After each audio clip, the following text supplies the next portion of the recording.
Hey everyone, and welcome back to Emerald City Hockey. It's a Monday, which means it's time for some Kraken news. RJ, what's our first story this week? Right. According to TSN's Frank Saravalli, the Kraken plan to interview former Arizona Coyotes coach Rick Tocchet for their head coaching position. Now, that report makes Tocchet the first confirmed candidate for the Kraken head coaching job. And Seattle's interest in Tocchet makes a lot of sense. Ron Francis has used his connections to make numerous hires before, and Tocchet and Francis were teammates with the Pittsburgh Penguins for 3 years. They even won the Stanley Cup together in 1992, so Ron Francis knows him well. Sportsnet's Elliot Friedman added that the Kraken aren't the only team with interest in Tocchet, with the New York Rangers planning to interview him for their vacant position as well. So, Dylan, what do you think of Rick Tocchet as a potential coach for the Kraken? I really like it. Now, I know the first thing everyone points to is his career coaching record, and it's a losing record. It's sub 500, but I just want to point some stuff out.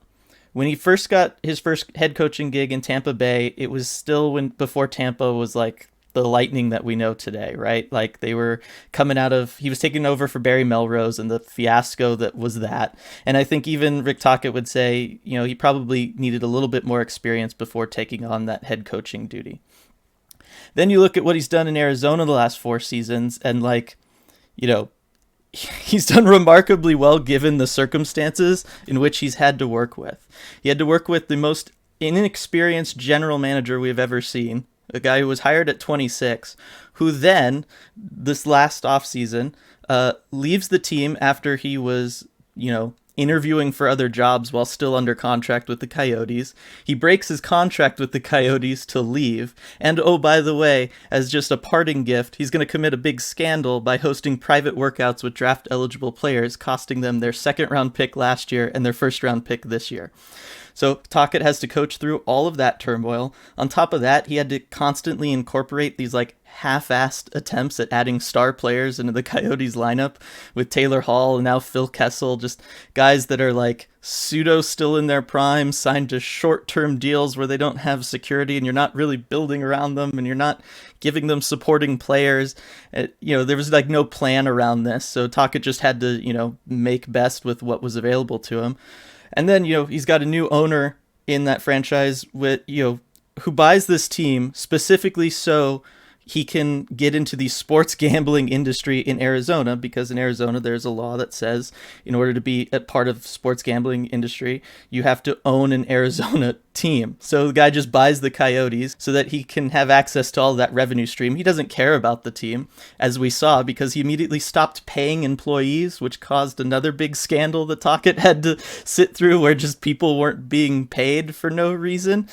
So Rick Tocchet has had by far and away a less than ideal situation to coach through in Arizona, and yet he's just barely sub 500. So he's working with a bad roster, he's working through scandals, and yet here we are. They weren't necessarily a bad team. They were never, getting blown out and all of that stuff. So I think if he was to come to Seattle, he'd be working with management that cares, ownership that cares, management that's competent in Ron Francis. We could definitely say that.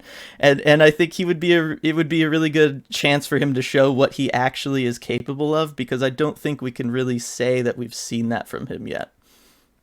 Right. And one thing you could look to see maybe a better indication of what he can do in a good situation is his assistant coaching tenure with the Pittsburgh Penguins. He was the Penguins assistant coach from 2014 to 2017, and they won 2 Stanley Cups in that time. So he had a lot of success there. Yeah, for sure. So what's our second story this week, RJ? Right, second story. So on Friday, the Kraken made an important front office hire, bringing in Troy Bodie as director of hockey and business operations for the Kraken's AHL franchise in Palm Springs. According to the team's press release, the 36-year-old former NHL player will contribute to the business side in Palm Springs and the surrounding community, and will work closely with Seattle's hockey operations staff. So Bodie's coming to the Kraken organization from the Toronto Maple Leafs, where he was the director of pro scouting for the last 3 years.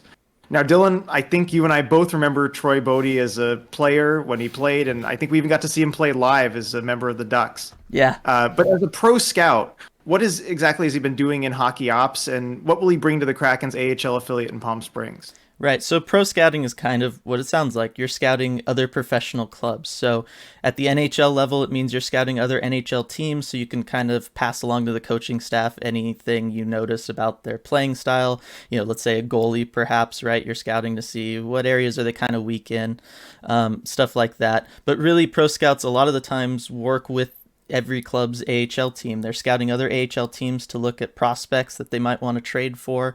They're looking at other AHL teams for those same purposes as they would an NHL team. And really, they're also scouting their own team's AHL team just to kind of see where their team's developmental prospects are at and all that kind of stuff. So I think it makes sense that he would be jumping from kind of an AHL focused situation over to running Seattle's AHL club.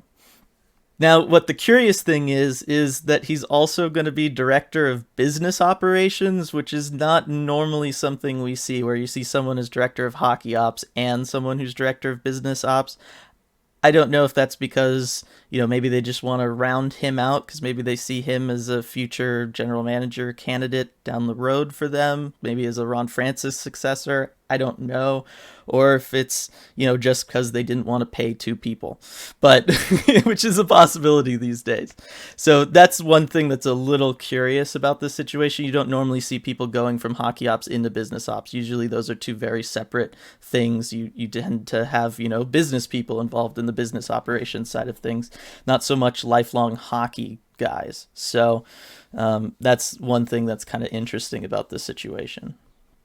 And last but not least, RJ, lottery odds. The NHL unveiled the official entry draft lottery odds this past week.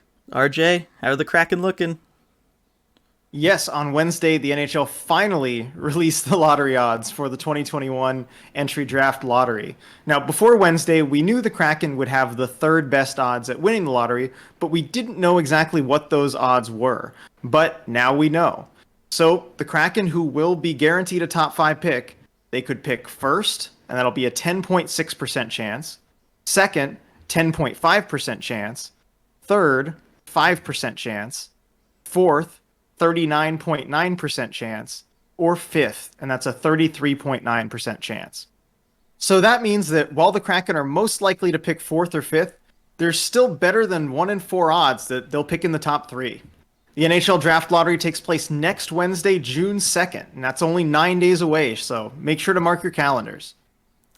That's right. And that's it for Kraken News this week. As always, leave a like on this video if you can. Leave a comment down below. Let us your thoughts on any of the stories we discussed today. And subscribe to the channel if you haven't already so you don't miss any of our future uploads. We'll see you next time.